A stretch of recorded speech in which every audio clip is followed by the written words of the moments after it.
India का medical system जल्द ही collapse होने वाला है। 9 मार्च 2016 को इंडिया की पार्लियामेंट्री कमेटी ने यह ओपनली एक्सेप्ट किया। जी न्यूज में पब्लिश्ड एक रीसेंट स्टडी के हिसाब से इंडिया में बस गेस करो कितने परसेंटेज सर्जरीज फेक की जाती होगी। वेल, अ फ्रीकिंग 44% सर्जरीज फेक की जा रही है। मतलब almost half of the surgeries completely unwanted होती है, सिर्फ पैसे कमाने के मकसद से की जा रही है। इसी रिपोर्ट ने इन सर्जरीज को बाइफरकेट करके भी बताया था कि कौन सी सर्जरियां हैं। इंडिया में होने वाले 55% heart surgeries, 48% uterus surgeries, 47% cancer surgeries, 48% knee replacement surgeries, 45% C section surgeries completely unnecessarily हो रहे हैं, सिर्फ पैसे ऐंठने के मकसद से।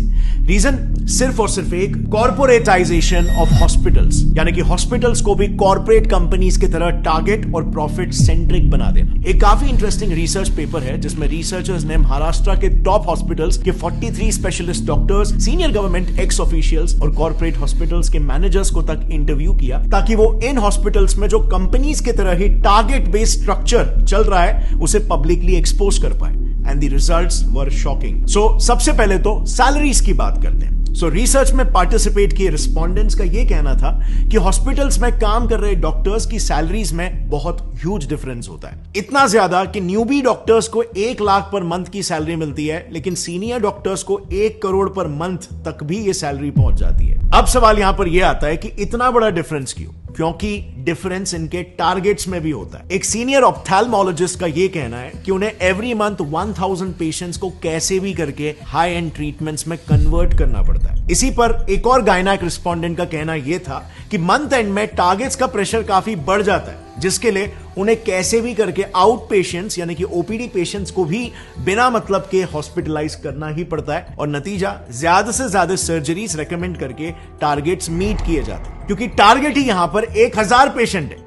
अब आप खुद ही सोचो, हर हॉस्पिटल में, हर डिपार्टमेंट, जैसे ऑप्थेल्मोलॉजी में ही ले लो, उसमें मिनिमम 5 से 6 डॉक्टर्स होते हैं और सबको सिमिलर टारगेट्स दिए जाते हैं। तो just imagine hospitals profit and our loss. And by the way, these targets are taken very seriously. उसी रिसर्च में कई सारे सीनियर डॉक्टर्स का यह कहना था कि अगर कोई डॉक्टर अपने टारगेट्स को लगातार 2 महीनों तक मिस करता है तो बिल्कुल कॉर्पोरेट्स जैसा ही उसको वर्बल वार्निंग मिल जाएगी या फिर एक मेमो दिया जाएगा, और उसके बाद भी अगर टारगेट्स मीट नहीं होते तो of course tata bye bye. So आप यहां पर देख सकते हो हॉस्पिटल इंडस्ट्री कैसे एक सर्विस इंडस्ट्री होनी चाहिए, जिसमें कस्टमर, पेशेंट टॉप प्रायोरिटी होना चाहिए, बट यहां पे प्रॉफिट टॉप प्रायोरिटी हो जा रहा है। और bye the way, in targets का ट्रैक भी हॉस्पिटल हायर्ड मैनेजमेंट प्रोफेशनल्स यानी कि एमबीएस, जो कि बड़े बड़े एमएनसीज में ऑपरेटिंग ऑफिसर्स, एग्जीक्यूटिव, सुपरवाइजर्स ऐसे काम करते हैं। ये लोग बकायदा डॉक्टर्स के इन टारगेट्स का ट्रैक रखते हैं, एंड ऑफ कोर्स यहां पर डॉक्टर्स भी उतने ही डेडिकेशन के साथ ये टारगेट्स को पूरा करते हैं, क्योंकि जैसे हमने देखा उनकी सैलरी बहुत ही हाई होती है। लेकिन उनका ये high paying job mostly contractual basis पर होता है, एंड सो उस कॉन्ट्रैक्ट को रिन्यू कराने के लिए और उनका न्यू पे स्केल डिसाइड करने के लिए उनके पिछले साल के टारगेट्स को देखा जाता है, जो अनफॉर्चुनेटली इन डॉक्टर्स को फोर्स कर देता है इलीगल स्कैम्स तक करने के लिए। नाउ, मेडिकल फील्ड के इलीगल प्रैक्टिसेस को थरली समझने के लिए हमने ये सारा इंफॉर्मेशन 2 काफी प्रोमिनेंट डॉक्टर से लिया है। पहला है Padma Bhushan and Padma Vibhushan awardee doctor BM Hegde, जो उन्होंने एक आर्टिकल लिखा था, उस आर्टिकल का रेफरेंस है। और दूसरा रेफरेंस हमने लिया है एक बुक से called dissenting diagnosis by doctor Arun Gadre and doctor Abhay Shukla.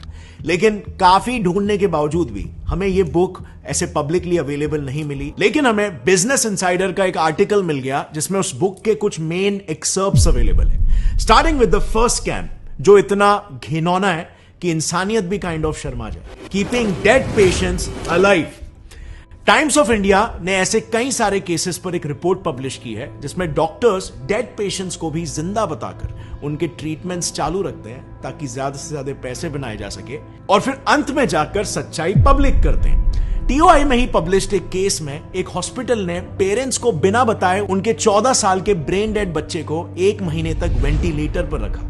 1 महीने तक जो बच्चा मर चुका था उसे जिंदा बताया गया और वेंटिलेटर पर रखा, खर्चा जनरेट किया, एंड बाद में हॉस्पिटल गिल्टी प्रूव भी हुआ, एंड उनकी फैमिली को 5 लाख रुपए कॉम्पेंसेशन के लिए दिए। अब 5 लाख रुपए मॉनेटरी कॉम्पेंसेशन तो हॉस्पिटल को देने पड़े, बट ये आप और मैं भी जानते हैं कि उस वक्त पेरेंट्स ने जब ये बात सुनी होगी, जब ये सच्चाई उन्हें पता चली होगी, तो उन पर क्या बीती होगी।